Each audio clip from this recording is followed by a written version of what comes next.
ام سلیم کی بہن سیدہ ام حرام بنت ملحان رضی اللہ تعالی عنہ، ان کے آنے سے جو خاص بات میں آپ کے سامنے رکھنا چاہتی ہوں وہ نبی صلی اللہ علیہ وسلم کی ان کے حق میں بشارت ہے۔ ایک بار آپ صلی اللہ علیہ وسلم ان کے گھر میں گئے، آپ نے آرام فرمایا، آپ اٹھے تو مسکرا رہے تھے۔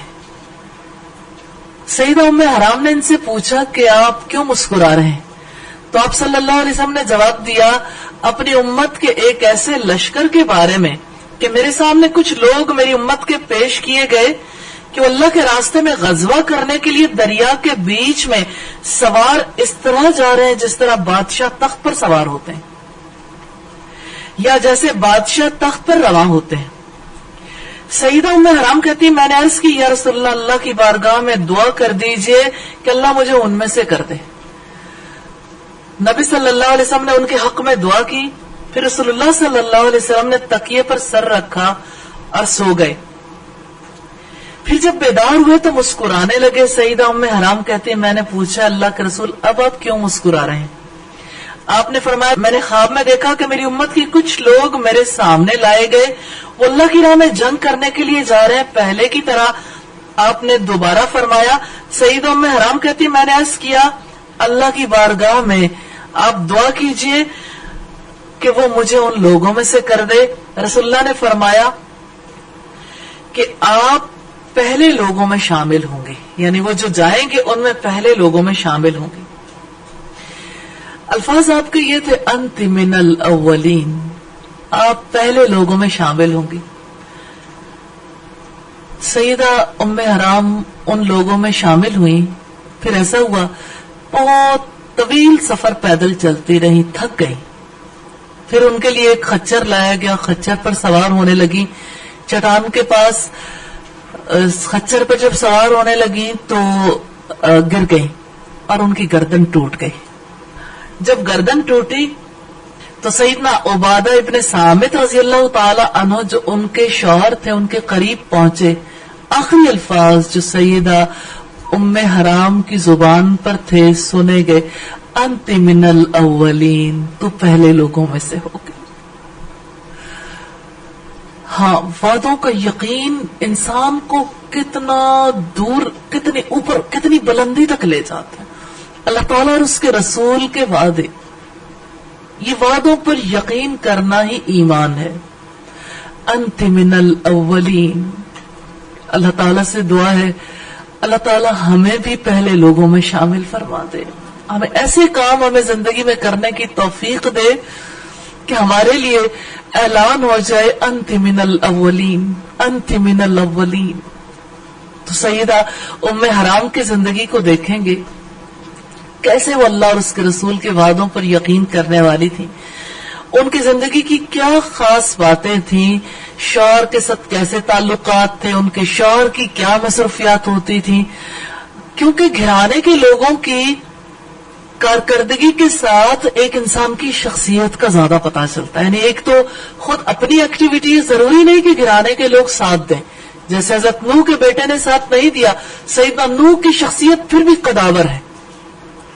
اللہ تعالیٰ کے یہاں وہ عبد شکور کی حیثیت سے ہی جانے جاتے ہیں۔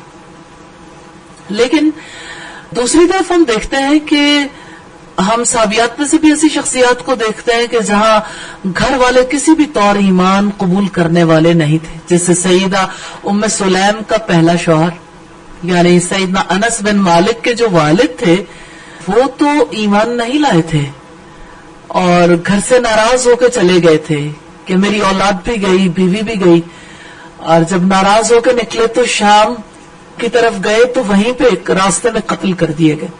لیکن جن لوگوں کو اللہ تعالیٰ اپنے گھر والوں کے توسط سے مدد فراہم کرتا ہے یا گھر والوں کا تعاون ان کے ساتھ شامل حال ہوتا ہے، تو جن لوگوں کے ساتھ ان کے گھر والوں کا تعاون شامل ہوتا ہے، یہ اللہ تعالیٰ کی بڑی خاص رحمت ہے۔ رحمت تو ان لوگوں پر بھی ہے جو گھر والوں کے تعاون نہ ہونے پر صبر کرتے ہیں، لیکن اللہ تعالیٰ کے فیصلے کسی کے لیے ایک طرح کا محاذ ہوتا ہے، کسی کے لیے دوسری طرح کا محاذ ہوتا ہے۔ آج ہم سیدہ ام حرام کے حالات زندگی کو اس حوالے سے دیکھیں گے کہ اللہ تعالیٰ نے ان کے شوہر کو بھی ان کا ہم نوا بنایا تھا. اور آپ جانتے ہیں وہ رسول اللہ صلی اللہ علیہ وسلم کے صحابی تھے. سیدہ ام حرام کے والد کا نام ملحان بن خالد تھا. ان کے شوہر جلیل القدر صحابی عبادہ ابن صامت تھے. ان کی بہن سیدنا انس بن مالک کی والدہ سیدہ ام سلیم بنت ملحان تھی. ام حرام رضی اللہ تعالی عنہا کو اسلام قبول کرنے کے حوالے سے سبقت لے جانے کا اعزاز حاصل ہوا. انہوں نے بہت جلد اسلام قبول کر لیا اور انصار کی خواتین کے ساتھ رسول اللہ صلی اللہ علیہ وسلم کے دستے مبارک پر بیعت کر لی. سیدہ ام حرام کے شوہر سیدنا عبادہ ابن صامت عقبہ اولا کے موقع پر 12 انصاری افراد کے ہمراہ شامل تھے. انہوں نے رسول اللہ صلی اللہ علیہ وسلم کی بیعت کا شرف حاصل کیا تھا. سیدہ عبادہ ابن صامت ہی اس حدیث کے راوی ہے جس میں عقبہ اولا کے حوالے سے تفصیلات بیان کی گئی. یہ حدیث مسند احمد میں کچھ اس طرح ہے. کہتے ہیں کہ میں ان لوگوں میں شامل تھا جو عقبہ اولا میں حاضر ہوئے. ہم 12 افراد تھے. ہم نے انہی شرائط پر رسول اللہ کی بیعت کی جن شرائط پر عورتوں نے آپ کی بیعت کی تھی. یہ واقعہ جنگ فرض ہونے سے پہلے کا تھا اور بیعت کی شرائط یہ تھی: ہم کسی چیز کو اللہ کا شریک نہ بنائیں، چوری نہ کریں، زنا کا ارتکاب نہ کریں، اپنی اولاد کو قتل نہ کریں، بہتان تراشی نہ کریں، رسول اللہ کی نافرمانی نہ کریں. آخر میں رسول اللہ نے فرمایا اگر ان تمام شرائط پر پورا اترو گے تو تمہارے لیے جنت ہے. اگر گریز کیا تو تمہارا معاملہ اللہ تعالیٰ کے سپرد ہے. چاہے تو تم پر عذاب نازل کر دے، چاہے تو تمہیں بخش دے. مسند احمد کی روایت اور صحیح بخاری میں یہ 3892 اور 93 نمبر پر. سیدنا عبادہ ابن صامت جو رسول اللہ صلی اللہ علیہ وسلم کے صحابی اور سیدہ ام حرام کے شوہر تھے، ان کے حوالے سے خاص بات ہمیں پتہ چلتی ہے کہ بالکل ابتدا میں اسلام قبول کرنے والوں میں سے تھے. یعنی یثرب کے لوگوں کے پاس جب دین پہنچا تو جو پہلے لوگ رسول اللہ کے پاس گئے تھے ان میں سیدنا عبادہ ابن صامت بھی شامل تھے. اس اعتبار سے جب ان کے شوہر یعنی سیدہ ام حرام کے شوہر نے اسلام قبول کر لیا تو سیدہ ام حرام بھی پیچھے رہنے والوں میں سے نہیں تھی. یہاں یہ بات بھی قابل توجہ ہے کہ آج کے مسلمان اس بیعت کے حوالے سے اپنی ذمہ داریوں کو محسوس نہیں کرتے. کتنے وہ جرائم عام ہیں جن کا معاہدہ رسول اللہ صلی اللہ علیہ وسلم جن کے نہ کرنے کا معاہدہ رسول اللہ صلی اللہ علیہ وسلم ابتدا میں ہی اسلام قبول کرنے والوں سے لیتے تھے کہ اللہ کے ساتھ کسی کو شریک نہیں کریں گے، چوری نہیں کریں گے، زنا نہیں کریں گے، اپنی اولاد کو قتل نہیں کریں گے، بہتان تراشی نہیں کریں گے اور اللہ کے رسول کی نافرمانی نہیں کریں گے. کتنی بنیادی چیزیں ہیں. حقیقت یہ ہے کہ آج بھی جو لوگ سچے دین پر عمل پیرا ہونا چاہتے ہیں ان کے لیے لازم ہے کہ وہ ان چیزوں کی ابتدا میں ہی پابندی کرنی شروع کر دیں تاکہ اللہ تعالیٰ کی طرف سے رحمت ہو. سیدہ عبادہ ابن صامت کو عقبہ ثانیہ میں حاضر ہونے کا اس وقت اعزاز حاصل ہوا جب رسول اللہ صلی اللہ علیہ وسلم کے سفیر سیدنا مصعب بن عمیر انصار کے ایمان لانے والے 70 مردوں اور 2 عورتوں کو لے کر رسول اللہ سے ملاقات کرانے کے لیے ایام تشریق کے دنوں میں عقبہ میں گئے. جب رات کی تاریکی چھا گئی تو انصار کا وفد رسول اللہ کی تشریف آوری کا انتظار کرنے لگا.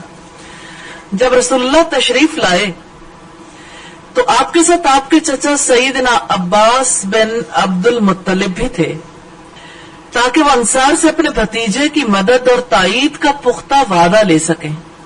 اس موقع پر انصاری نمائندوں کے ہمراہ رسول اللہ کی ملاقات ہوئی اور ملاقات کے بعد وہ سب مدینہ میں ہنسی خوشی پہنچ گئے. انہوں نے رسول اللہ سے نہایت عمدہ باتیں سنی تھی. پھر انہوں نے اپنی قوم کو یہ خوشخبری سنائی کہ عنقریب محمد صلی اللہ علیہ وسلم ہجرت کر کے مدینہ پہنچ جائیں گے. یہ روایت سیرت ابن ہشام کی ہے. سیدہ ام حرام کی سعادت کے کیا کہنے. ان کی خوشی کی انتہا نہ رہی جب انہوں نے اپنے شوہر سیدنا عبادہ ابن صامت کا استقبال کیا جو 12 نمائندوں میں شامل تھے. اشتیاق سے انہوں نے ساری گفتگو سنی. نبی صلی اللہ علیہ وسلم سے کیسے ملاقات ہوئی, سفر کیسا رہا, رسول اللہ صلی اللہ علیہ وسلم نے کیا کیا بات چیت کی, معاہدہ کیسے ہوا, آپ نے کیا نصیحت کی, اور کیسے آپ لوگ یعنی نبی صلی اللہ علیہ وسلم سے سب لوگ جدا ہوئے. ایک ایک واقعے کی تفصیل سیدہ ام حرام نے پوچھی. پھر انہوں نے نمائندوں کے انتخاب کے بارے میں تفصیلی معلومات حاصل کی اور اس ذمہ داری کے بارے میں تفصیلات معلوم کی جو انصار مدینہ نے اسلام کی نشر و اشاعت کے حوالے سے رسول اللہ کے ساتھ وعدہ کیا تھا. پھر یوں ہوا کہ آپ صلی اللہ علیہ وسلم مدینہ تشریف لے آئے. سیدنا عبادہ ابن صامت بڑے بہادر شاہ سوار تھے. رسول اللہ کے ہمراہ غزوہ بدر میں بھی شامل ہوئے اور غزوہ احد میں بھی انہوں نے شریک ہونے کی سعادت حاصل کی. سیدنا عبادہ ان لوگوں میں شامل تھے جو رسول اللہ کے لیے ڈھال بن کر کھڑے ہو گئے تھے.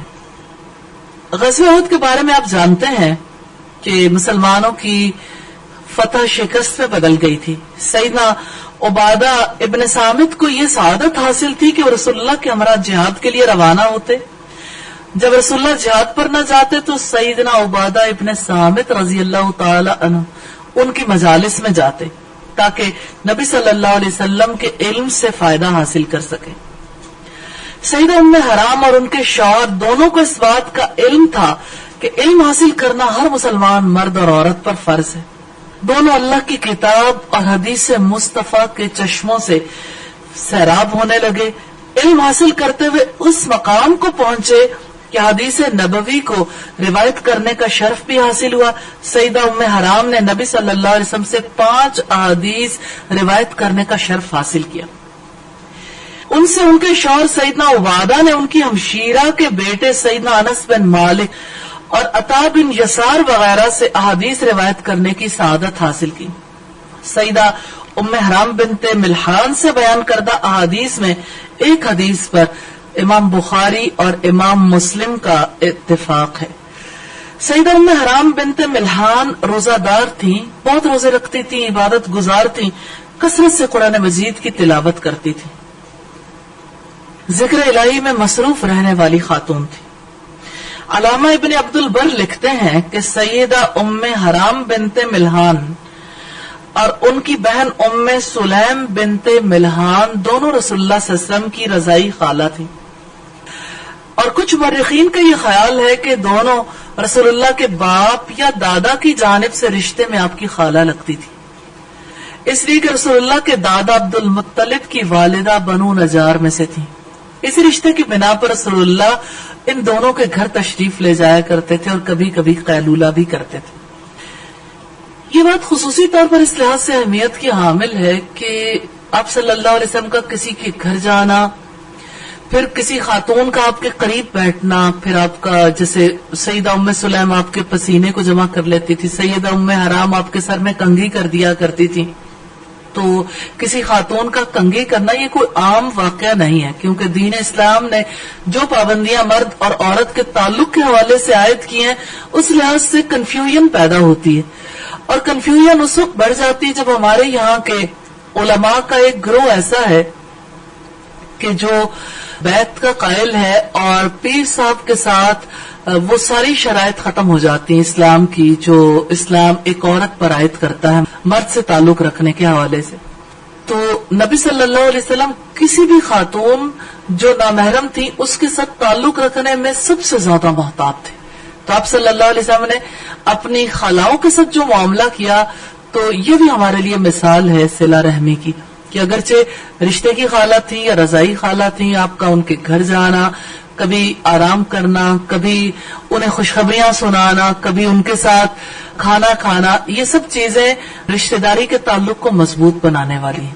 اور اس لحاظ سے بعد میں آنے والوں کے لیے یہ آسانی پیدا کرنے والی بھی ہے کہ انہیں پتہ لگتا ہے کہ رشتے کے تعلقات کیسے نبھائے جاتے ہیں, اور رشتہ داریاں تعلق رکھنے سے باقی رہتی ہیں, اور جہاں پر ملاقاتیں نہ ہوں, بات چیت بھی نہ ہو, ایک دوسرے کے حقوق کا تحفظ بھی نہ ہو تو رشتہ داریاں ٹوٹ جاتی ہیں. تو یہاں سے یہ بھی پتہ چلتا ہے کہ دور کی رشتہ داری بھی ہو اس رشتہ داری کا تحفظ بھی کرنا چاہیے, اس رشتہ داری کو بھی جوڑنے کی کوشش کرنی چاہیے. صحیح بخاری میں اسحاق بن عبداللہ ابو طلحہ سے روایت ہے کہ انہوں نے سیدنا انس بن مالک سے سنا، وہ فرماتے کہ رسول اللہ سیدہ ام حرام کے ہاں تشریف لے جاتے، وہ سیدنا عبادہ ابن صامت کی بیوی تھی۔ سیدہ ام حرام امیر معاویہ بن ابی سفیان کے دور حکومت میں سمندری جہاز میں سوار ہوئی، کیونکہ آپ صلی اللہ علیہ وسلم نے ان کو خوشخبری دی تھی۔ یہ جہاز مجاہدین کو لے کر قبرص کے جزیرے میں لنگر انداز ہوا۔ جب مجاہدین جہاز سے اترے تو سیدہ ام حرام بنت ملحان بھی جہاز سے اتر کر گھوڑے پر سوار ہوئی، لیکن اللہ کا کرنا یہ ہوا کہ وہ گھوڑے سے نیچے گری، گرتے ہی جاں بحق ہو گئی۔ یہ روایت صحیح بخاری کی 1912 نمبر پر۔ اب صلی اللہ علیہ وسلم نے جو خوشخبری دی تھی، میں خوشخبری کو آپ کے سامنے پھر دہرانا چاہتی ہوں۔ میری امت کا پہلا لشکر جو قیصر شہر یعنی استنبول میں جنگ لڑے گا، اس میں شامل سب لوگ بخش دیے جائیں گے، یہ خوشخبری تھی، جس کے اوپر سیدہ ام حرام نے کہا تھا کہ آپ میرے حق میں دعا کریں، میں بھی اس لشکر میں شامل ہو جاؤں۔ رسول اللہ سیدہ ام حرام کو خاص طور پر اہمیت دیا کرتے تھے، اور ان کے گھر کو یہ برکت بھی میسر آئی کہ رسول اللہ صلی اللہ علیہ وسلم نے ان کے گھر میں نماز ادا کی، اور وہ فرض نماز نہیں تھی، نفل نماز آپ نے ادا کی۔ حماد نے ثابت سے انہوں نے انس بن مالک سے روایت کیا، وہ کہتے ہیں کہ رسول اللہ نے سیدہ ام حرام بنت ملحان کے گھر چٹائی پر نماز ادا کی۔ یہ مسند احمد کی روایت ہے، اور یہ بھی روایت ہمیں ملتی ہے کہ ایسے وقت میں نماز ادا کی جو فرض نماز کا وقت نہیں تھا۔ اس سے سیدہ ام حرام کی عزت و اکرام ثابت ہوتی ہے۔ ایک اور روایت ہے سیدنا انس بن مالک سے، وہ کہتے ہیں کہ میں نبی کریم صلی اللہ علیہ وسلم کے ساتھ سیدہ ام حرام کے گھر گیا اور وہاں میں نے نماز پڑھی۔ رسول اللہ نے مجھے اپنی دائیں طرف کھڑا کر لیا اور سیدہ ام حرام ہمارے پیچھے تھی۔ اس سے ہمیں یہ بھی پتا چلتا ہے مسند احمد کی روایت سے کہ جہاں پر ایک مرد امامت کرانے والا اور اس کے ساتھ ایک ہی دوسرا فرد مردوں میں سے موجود ہو یا لڑکوں میں سے، اور باقی خواتین ہو یا کوئی اکیلی خاتون ہو، تو پھر جماعت کیسے کروائی جا سکتی؟ مثال کے طور پر اگر ایک مرد ہے، ایک لڑکا ہے اور ایک عورت، جماعت کیسے ہوگی؟ تو امام اکیلا نہیں کھڑا ہوگا، امام کے ساتھ لڑکا یا مرد جو بھی ہے وہ کھڑا ہو جائے گا، یعنی دوسرا فرد، اور عورت ان کے ساتھ صف میں کھڑی نہیں ہوگی، عورت پچھلی صف میں کھڑی ہوگی۔ تو یہ جماعت کا طریقہ کار بھی ہمیں پتا چلا، اور یہ بھی کہ نبی صلی اللہ علیہ وسلم کے پیچھے نماز پڑھنے کا شوق کتنا زیادہ تھا۔ ایسا فیل ہوتا ہے کہ یا تو رسول اللہ صلی اللہ علیہ وسلم نے ان کو یہ اعزاز بخشا کہ آپ نے خود ہی نماز پڑھی، یا ہو سکتا ہے کہ سیدہ ام حرام نے فرمائش کی ہو، کیونکہ اس دور میں صحابہ کرام اور صحابیات یہ فرمائش کیا کرتے تھے کہ یہاں ہمارے گھر میں نماز ادا کر لیں۔ حقیقت یہ ہے کہ اس میں بھی ہمارے لیے بہت بڑا سبق ہے۔ آپس کے تعلقات میں جب لوگ ایک دوسرے کے گھر میں جاتے ہیں تو ایک دوسرے کے گھر میں جاتے ہوئے کھانا کھانا، بات چیت کرنا، اچھے طریقے سے بیٹھنا اپنی جگہ پر، لیکن جو آنکھوں کی ٹھنڈک ہے، جو اللہ تعالی سے تعلق جوڑنے والی نماز ہے، اس نماز کو ٹاپ پریورٹی پہ رکھنا، یہ بہت بڑی بات ہے۔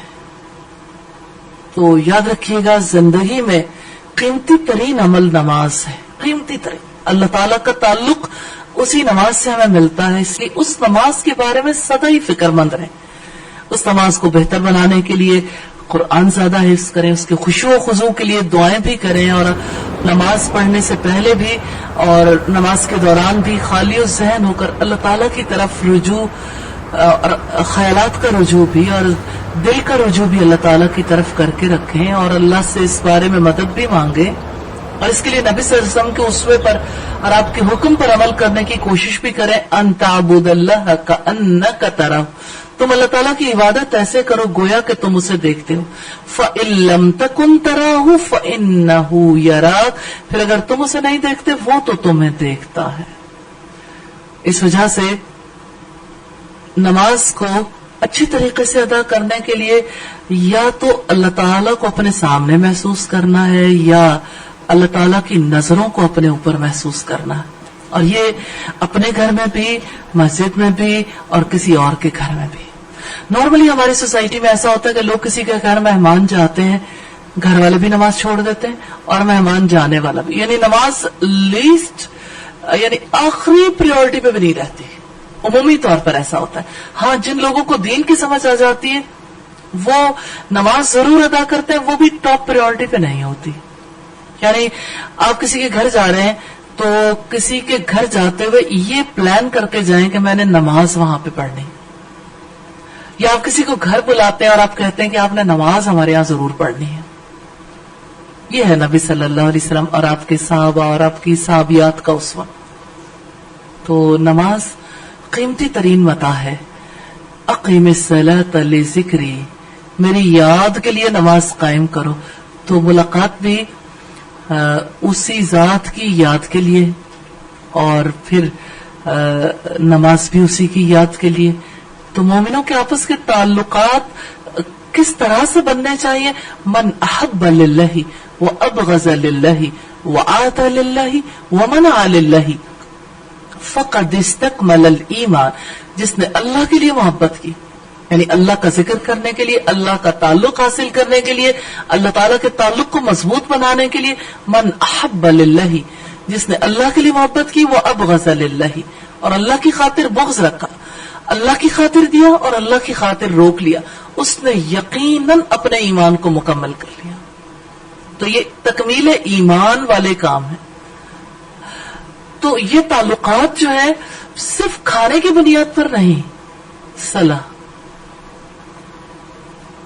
جہاں بھی لوگ اکٹھے ہوں تو اپنی پریورٹی پہ رکھیں. ہمارے گھروں میں اور جہاں کہیں ہم ہوں وہاں پر نماز کو پہلی ترجیح پر آنا چاہیے، اور ایک دوسرے سے نماز پڑھنے کی اور پھر خاص طور پر گھر میں آنے والے کو یہ دعوت دینا کہ آپ آئیں پھر ہم مل کر نماز پڑھیں گے، یا آپ آئیں تو ہم جو ہے وہ اس کا ضرور اہتمام کریں گے.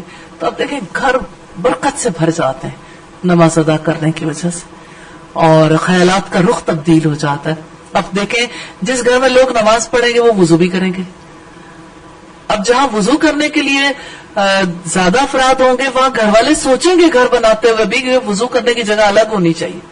ہمارے گھروں میں تو تعمیرات میں بھی اس کا لحاظ نہیں رکھا جاتا کہ ہم مسلمان ہیں اور گھر کے افراد اگر زیادہ ہیں تو وضو کے لیے الگ جگہ ہونی چاہیے. اس کے لیے نارملی وہی جگہ مخصوص ہے، یعنی وہی واش رومز، وہی یعنی جو عام طور پر گھر والے یوز کرتے ہیں. اور اس میں اپنے گھروں کو اگر دیکھیں تو لگتا ہی نہیں کہ مہمانوں کے لیے کوئی گنجائش رکھی ہوئی ہے. اور پھر اگر مہمانوں کے لیے گنجائش ملتی ہے تو وضو کی گنجائش نہیں ملتی. تو دیکھیں کبھی کسی کے گھر جائے نا اور ان کے گھر میں وضو کی جگہ نظر آ جائے دل باغوں بہار ہو جاتا ہے کہ الحمدللہ یعنی انہوں نے گھر کے اندر ایسی جگہ تو رکھی جہاں وضو کیا جا سکتا ہے. اور پھر آپ دیکھیے کہ وہ گھر جس میں نماز کے کونے مخصوص ہو جاتے ہیں، یعنی نماز کی جگہ. آپ دیکھیں آپ کے گھر میں مہمانوں کے لیے جگہ ہو، آپ کے گھر میں کھانا کھانے کے لیے بھی الگ جگہ ہو، آپ کے گھر میں سونے کے لیے بھی الگ جگہ ہو، آپ کے گھر میں اکٹھے بیٹھنے کے لیے بھی الگ جگہ. تو اس کا مطلب ہے نماز تو کسی پریورٹی پہ ہی نہیں ہے. کسی نے نماز پڑھنی ہو کسی کونے میں پڑھ لے گا، کوئی اس میں ایسی بات نہیں. نماز آپ زمین میں کسی بھی جگہ پڑھ سکتے ہیں، لیکن آپ یہ تو جانتے ہیں کہ جس کام کو ہم اہمیت دیتے ہیں اس کے لیے جگہ بھی مختص کرتے ہیں. تو رسول اللہ صلی اللہ علیہ وسلم کے جو صحابہ تھے وہ اپنے گھروں میں بعض اوقات رسول اللہ کو اس لیے بلواتے تھے کہ کوئی جگہ مخصوص کر دیتے ہیں، جب کبھی مسجد میں نماز نہ پڑھ سکے تو اس جگہ کو ہم خصوصی طور پر نماز کے لیے الگ کر دیں تاکہ وہاں نماز ادا کریں. میں نے دیکھا کہ جہاں عبادت کے لیے جگہ مختص ہو جاتی ہیں گھر والوں کا طرز عمل ہی بدل جاتا ہے کہ وہ جب عبادت کے لیے اکٹھے بیٹھتے ہیں تو ان کی گفتگو بھی بدل جاتی ہے. جائے نماز پر ایک اکیلے کی جائے نماز پر غلبہ حاصل ہو جاتا ہے ان لوگوں کو جو اپنی بات کرنا چاہتے ہیں، امی یا فلاں بہن ہے یا بیٹی ہے، اس کے ساتھ دوسرے لوگ، یعنی اس طرح سے کہ وہ جو ہی سے سلام پھیرا گھیرا ڈال دیتے ہیں، ایون اذکار بھی نہیں کیے جاتے. لیکن جب کوئی جگہ مختص ہو جاتی اس جگہ کے ساتھ پھر قرآن بھی رکھ دیتے ہیں. جب اس جگہ کے ساتھ یعنی کوئی نہ کوئی دینی کتاب، کوئی دعاؤں کی کتاب، کوئی نہ کوئی ایسی جگہ مختص ہو جاتی ہے، اس کی وجہ سے سارے لوگوں کے لیے ایک اچھا موقع بن جاتا ہے اکٹھے بیٹھنے کا بھی. پھر جب اکٹھے اس طرح سے نماز کی ادائیگی کے لیے بیٹھے نا گفتگو کے موضوعات ہی بدل جاتے ہیں. لوگ کہتے ہیں ہم جب مل بیٹھتے ہیں تو رب کی بات یاد ہی نہیں رہتی. ماحول نہیں بناتے نا, ماحول بنانے کی ضرورت ہے. جب ماحول بنتا ہے تو اس میں وہ اعمال بھی آسان ہو جاتے ہیں جس مقصد کے لیے ماحول بنایا گیا. اسی وجہ سے آپ دیکھیں جب آپ مسجد میں جاتے ہیں تو سارے لوگوں کا مائنڈ سیٹ کیوں چینج ہو جاتا ہے, ہر ایک کو پتا ہوتا ہے یہ ہم کیوں آئے ہیں. تو اس وجہ سے ضرور چاہے چھوٹا کارنر ہو چاہے بڑا ہو, لیکن اتنا کارنر الگ کیا جا سکتا ہے جہاں پہ باقاعدہ طور پر نماز ادا کی جائے. الحمدللہ جتنے لوگوں نے اپنے گھروں میں کونے مختص کیے ان کے گھروں کے ماحول میں تبدیلی آتی ہے. اچھا, یہ کونا اگر کسی بیڈ روم میں ہو تو اتنی بڑی تبدیلی نہیں آتی ہے بیڈ روم کے افراد کے لیے بس. لیکن اگر یہ کونا لاؤنج میں ہو وہاں زیادہ بڑی تبدیلی آتی, کیونکہ سارے لوگ جب بھی مل بیٹھیں گے تو انہیں یاد رہے گا کہ یہاں نماز ادا کرنی. اسی طرح سے اب دیکھیے ضمن نماز کے حوالے سے یہ بات بھی ضرور کہنا چاہوں گی کہ نماز کے لیے اگر آپ کے موبائل پر, جو لوگ موبائل یوز کرتے ہیں, اور یقیناً سارے ہی لوگ یوز کرتے ہیں, جن لوگوں کے اوپر پابندی ہے ان کے لیے اور آپشنز بھی ہیں, تو موبائلز کے اوپر اگر اذان کا الارم لگا ہوا ہو, یعنی ہر دفعہ نماز کے وقت پہ اذان ہو, کیفیت بدل جاتی ہے. پتا ہوتا ہے کہ اب اس وقت نماز ادا کرنی. اب دیکھیے کیا آپ اپنے ضروری کاموں کے لیے جو آپ کی کمٹمنٹس ہیں اس کو پورا کرنے کے لیے الارم نہیں لگاتے ہیں؟ جو لوگ اپنے آپ کو آرگنائز کرتے ہیں وہ اسی طرح سے آرگنائز کرتے ہیں کہ اس یعنی خاص طور پر خصوصی چیزیں جس میں ریمائنڈر لگاتے ہیں, تو ریمائنڈر جو ہے وہ پھر بار بار اپنا احساس دلاتے رہتے. تو سب سے بڑا ریمائنڈر تو نماز ہے جس کے لیے 5 اوقات میں اذان ہوتی ہے, لیکن کتنے گھر ہیں جہاں اذان کی آواز نہیں آتی. اتنے ایسے کلاک اویلیبل ہیں جن کلاکس میں باقاعدہ الارم ہوتا ہے عین موقع پہ, یعنی اذان کے وقت پہ اذان ہوتی ہے. تو آپ دیکھیں کتنے خوش نصیب ہیں وہ گھرانے جہاں پر گھر کے اندر اذان کی آواز آتی ہے. اور آپ یہ جانتے ہیں کہ جہاں اذان ہوتی ہے یا اقامت وہاں سے شیطان چلا جاتا ہے, پھر جب اذان ختم ہوتی ہے پھر آ جاتا ہے. لیکن چلے کچھ دیر کے لیے تو کہیں اور چلا جائے, تو جب کہیں اور جاتا ہے تو پورے گھر میں نماز کی فضا ضرور بن جاتی ہے جہاں پہ گھر کے افراد کو اذان کی آواز آتی. کتنے ہمارے علاقے ایسے ہیں جہاں اذان کی آواز اب نہیں آتی, اور جہاں پر اذان کی آواز اتنی دھیمی ہو گئی اور گھروں کے اندر کے ماحول